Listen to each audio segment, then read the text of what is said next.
मैंने फंसाया था, बस उन लोगों को फंसाया था। वास्तव में मैंने अपनी 6 महीने की बच्ची की हत्या की है। और वास्तव में मैंने अपने 6 महीने बच्चे की हत्या किया है। गला दबाकर हत्या की है। गला दबा करके हत्या किया है। बड़ी बेबाकी और बेशर्मी के साथ अपना बयान दे रहा ये शख्स एक बाप है। बाप कम हैवान ज्यादा है। अभी आपने सुना, अपना मतलब पूरा करने के लिए फूल सी 6 महीने की अपनी बच्ची की गला दबाकर इस हैवान ने हत्या कर दी। नाम है जगदीश वरणवाल। ये तो बात रही इस हैवान पिता की। अब जरा उस मां के भी अल्फाज सुन लीजिए, जो इस अपराध में बराबर की हिस्सेदार रही। कहने लगे अभी तो मर चुकी है, उसका गला दबा दिए। उसके बाद हम लोग वहाँ लेकर गए, वहाँ से आए तब फोन किए, सबको बुलाए। सुना क्या कहा इस औरत ने। एक साजिश अंजाम देने के लिए इन्होंने अपनी फूल सी बच्ची को भी नहीं बख्शा। इस पत्थर दिल माँ बाप के हाथ नहीं कांपे, कलेजा नहीं पसीजा, जिगर का टुकड़ा अपनी जिंदगी से दूर करते हुए। लेकिन क्या किया जाए, इंतकाम वाकई बुरी चीज है। सिर चढ़कर बोलती है तो फिर सिर्फ और सिर्फ बदला ही नजर आता है। दिल दहला देने वाली ये वारदात संत कबीर नगर के थाना दुधारा के गांव तिलजा की है। वरणवाल ने अपने 6 माह की बच्ची को हत्या स्वयं करके अपने पत्नी के सहयोग से और अपने दुश्मनी जिससे रखा था राजू प्रधान और उनके सहयोगियों को फंसाया। कैसे गिरफ्तारी की? इन सबों की गिरफ्तारी टेमा रहमत को हुई है। वरणवाल ने एक लड़की का अपहरण भी पूजा नाम की किया। राजनीतिक रंजिश की आग ठंडी करने के लिए इस पत्थर दिल दंपत्ति ने अपनी फूल सी बेटी को भी नहीं छोड़ा। एक साजिश रचकर गांव के ही राजू प्रधान को अपनी बेटी की हत्या का आरोपी बता डाला। सुनिए जरा इस खुलासे से पहले शांति देवी ने क्या बयान दिया था। घर से निकले गए मंदिर पे, मंदिर से आगे थोड़ा सोचे लाश और क्रिया करने। तो जब हम जा रहे थे यहाँ से इधर से वो लोग गाड़ी में खड़ी थी, हमको देखे तो 4 लोगों में से एक अजय नाम का था, एक राम लखन गुप्ता था, एक राजू था और एक संतोष था। तो राजा ने कनपट्टी पे रिवाल्वर सटा दिया और राम लखन ने छीन के राजू के गोद में दे दिया। उसने मेरे आँख के सामने हत्या कर दी मेरी बच्ची की। महज राजनीतिक रंजिश पूरी करने के लिए इस परिवार ने अपनी घर की खुशियां उजाड़ दी। पुलिस को गुमराह किया गया और जब खुलासा हुआ तो पुलिस के साथ साथ हर कोई सन रह गया। फिलहाल इस हैवान दंपत्ति की कातिल करतूत पर इलाके के लोग लानत भेज रहे हैं। साथ ही पुलिस ने इन्हें गिरफ्तार कर भेज दिया है जेल। साहिल खान, संत कबीर नगर, समाचार प्लस।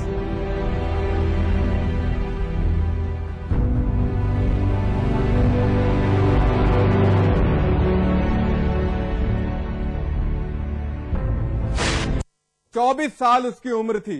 गाजियाबाद के एक नामी इंजीनियरिंग कॉलेज का छात्र था, लेकिन अचानक वो खौफनाक कदम उठा लिया जिसकी एक सोच बल से रूह कांप जाती है। खुदकुशी कर ली उस छात्र ने, मगर मरने से पहले एक सुसाइड नोट भी छोड़ गया, जिसका मजमून पढ़कर पुलिस तो क्या परिवार भी हैरान है।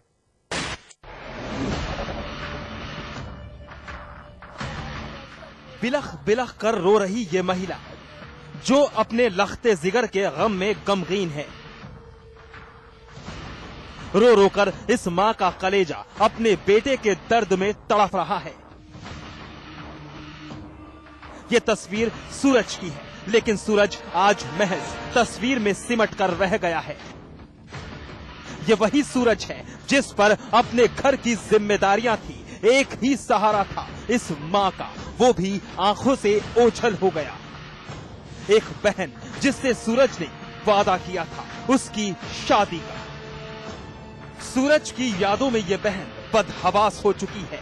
जिस कमरे में लोग मौजूद हैं, उसी कमरे के पंखे पर सूरज ने फांसी लगाकर खुदकुशी को अंजाम दिया है। तो पसंद नहीं थी तो उसने कहा मत कर मुझसे बात। उसने इससे एक बार पूछा तो मुझसे आके वो भाई मेरा मिला भी। उसने कहा भाई देखो मेरे को कोई मतलब नहीं, तुम्हारी फ्रेंड है, तुम अपना जानो, मुझे कोई मतलब नहीं है, मेरी कोई दोस्ती नहीं है इससे। उसने फिर बात करना उससे बंद कर दिया। उसने मुझे आके बताया दीदी अगर मुझे कोई परेशानी होगी तो इसकी वजह से होगी। मैंने कहा भाई किसकी वजह से होगी। मैंने उससे पूछने की कोशिश की, कह रहा ऐसे ऐसे ये मुझसे परेशान करता है। एक बार मम्मी के फोन पे फोन आया। मामला गाजियाबाद के कविनगर थाना इलाका कमला नेहरू नगर का है। अब जरा इस खत पर मुख्तसर एक नजर डालिए। एक एक अल्फाज सूरज के लिखे हुए हैं। सूरज ने खुदकुशी से पहले यह मजमून लिखा था जिसमें सूरज ने उन लोगों का जिक्र किया जो उसे ब्लैकमेल करते थे। 50,000 की रकम की डिमांड की गई थी और कहा गया था कि अगर रुपया नहीं मिला तो वीडियो सरेआम कर दिया जाएगा। के अनुसार सूरज सिंह, जिसकी उम्र करीब 24 साल बताई जाती है, यह BTech second year JSS college Noida का छात्र है। इसका परिवार मूल रूप से मोहल्ला नेहरू नगर थाना क्षेत्र गाजियाबाद में निवास करता है। आज शाम को लगभग 5:30 बजे के आसपास इसने पंखे पर दुपट्टे का फंदा डाल करके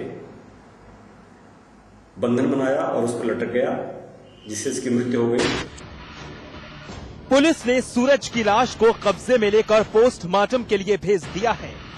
सूरज के परिजन इस वारदात से टूट चुके हैं।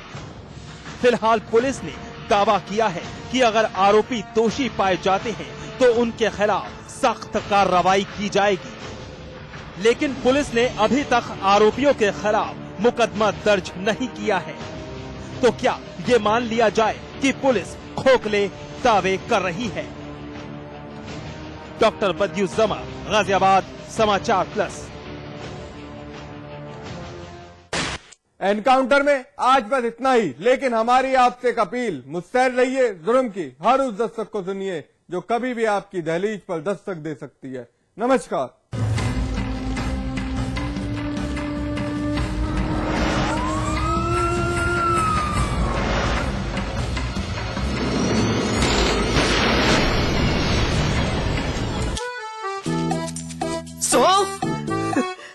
इलायची, खजूर, मिश्री, वाह, सब एक से बढ़कर एक हैं, मगर कोई अपना बड़प्पन नहीं जताता, है ना? रहो हमेशा पास पास। हमारे सभी प्रबुद्ध दर्शक हमारे लिए बेहद महत्वपूर्ण हैं। अगर आप कोई खबर देना चाहते हैं या फिर अपनी राय बताना चाहते हैं तो समाचार प्लस नोएडा @gmail.com पर ईमेल कर सकते हैं। आप पत्राचार के जरिए भी संपर्क कर सकते हैं। हमारा पता है समाचार plus, Uttar Pradesh, Uttarakhand, H174, sector 63, Noida, Uttar Pradesh. आपके अनुरोध पर आपकी पहचान पूर्णतः गुप्त रखी जाएगी।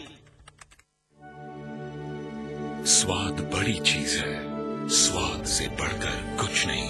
तुलसी सादा पान मसाला।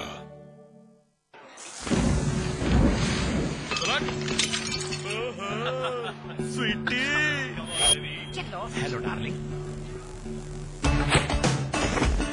बड़े चाव से खा रही हो? लो लो लो। किसने बनाया? मैंने बनाया। आइए मैं आप लोगों को बताता हूँ कि गधे का भरता कैसे बनाते हैं।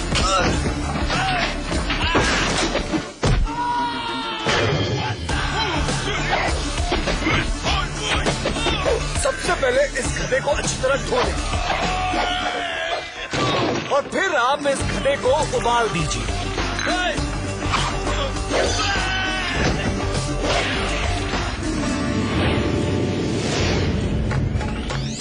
खूब सारी मिर्चें लगाएं और फिर अपने सुंदर हाथों से इस पे तड़का लगाएं और ये बन गया गधे का भरता। आप कितना अच्छा खाना बनाते हैं।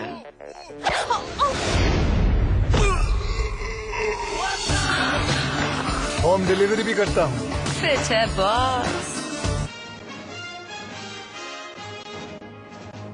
माया की मूर्ति तोड़ने वाले अमित जानी ने फिर किया ऐलान। 15 जनवरी को माया की मूर्ति तोड़ने का ऐलान। कहा, टूटी मूर्ति जन्मदिन पर माया को गिफ्ट करेंगे। पूर्व प्रधानमंत्री इंदु कुमार गुजराल का निधन। लंबे समय से बीमार थे गुजराल। मुलायम समेत तमाम आला नेताओं ने जताया शोक। 7 दिन के राष्ट्रीय शोक का ऐलान।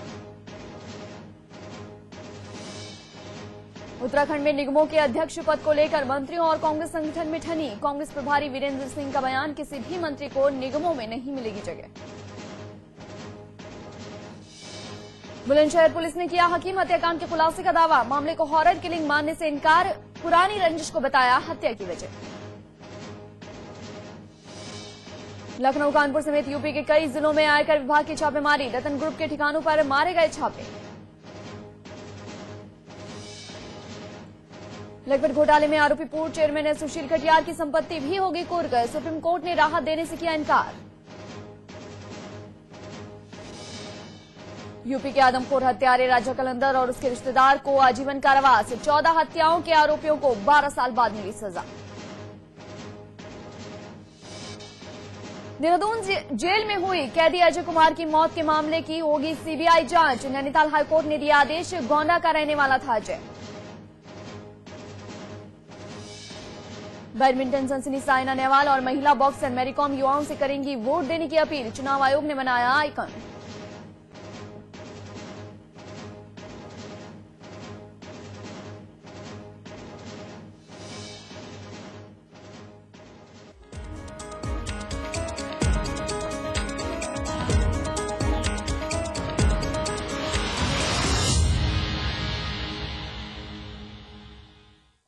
पूर्व प्रधानमंत्री इंद्र कुमार गुजराल का आज निधन हो गया। गुजराल लंबे समय से बीमार चल रहे थे। गुजराल का इलाज गुड़गांव के मेदांता मेडिसिटी अस्पताल में चल रहा था। 93 साल के गुजराल को फेफड़े में इन्फेक्शन की शिकायत की वजह से 19 नवंबर को अस्पताल में भर्ती कराया गया था और इसके बाद उन्हें वेंटिलेटर के सहारे रखा गया।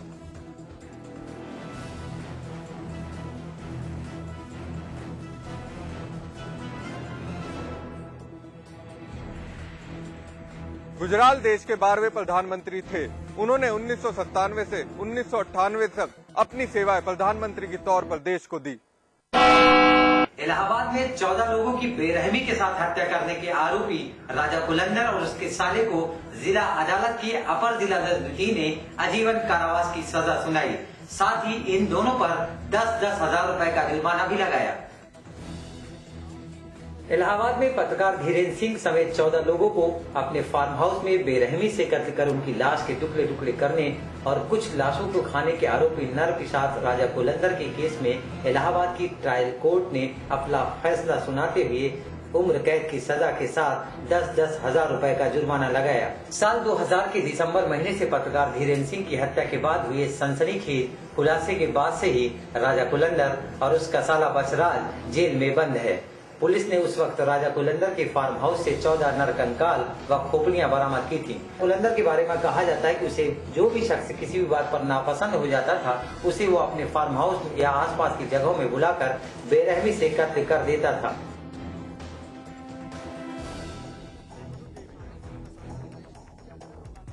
जिला अदालत के इस फैसले के बाद आखिरकार 12 सालों के लंबे इंतजार के बाद मृतक के परिजनों को इंसाफ मिला। हालांकि वो इस इंसाफ से उतने संतुष्ट नहीं हैं और इस फैसले को ऊपर की अदालत में चुनौती देने की बात कह रहे हैं। लखनऊ समेत प्रदेश के कई जगहों पर रतन ग्रुप के ठिकानों पर आयकर विभाग की टीम ने छापेमारी की।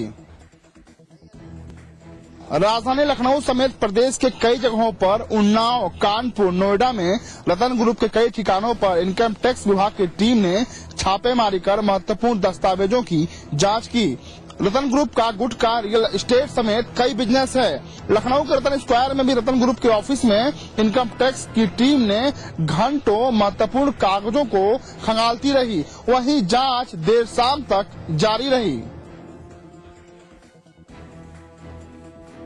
इनकम टैक्स विभाग की सूत्रों की माने तो पिछले कई दिनों से रतन ग्रुप में इनकम टैक्स को लेकर हेराफेरी की शिकायतें मिल रही थीं। बरेली में संदिग्ध परिस्थितियों में सपा नेता की पत्नी की गोली लगने से मौत हो गई, जिसके बाद से इलाके में सनसनी फैल गई।